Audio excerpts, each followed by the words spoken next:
Hello guys, yun nga, share ko lang na kung saan talagang mas mura talaga po yung pagsakay ng Grab dito compared to the Philippines, sa kung saan po eto kinonvert ko 7 RM pabalik ng hotel ko no, na tinutuloy natin is stayan ko from here in KLCC Petronas Twin Towers. Grabe po no, 94 pesos lang. But sa Pilipinas, magkano yung pinakamaliit na rate ata pag nag-book ka sa Grab, 'di ba? Magbo-book ka kahit malapit lang. Tapos mga magkano? Pinakamura ata ng Grab. May 150 ba sa Grab? Meron bang ganun sa atin?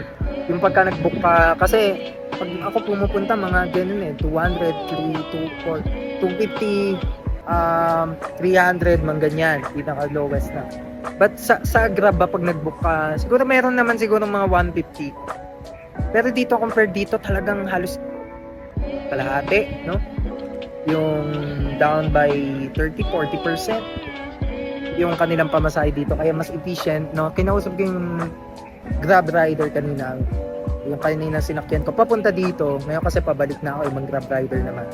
Mas mahal nga kanina 9 RM. Nagbigay din tayo ng konting tip ng mga cents.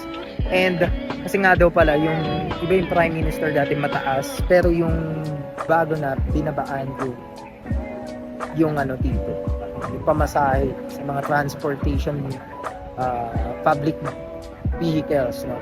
Public utility vehicles. So yun, mas efficient. Pero yun nga daw, no? Tinanong ko din about sa sahod, yun.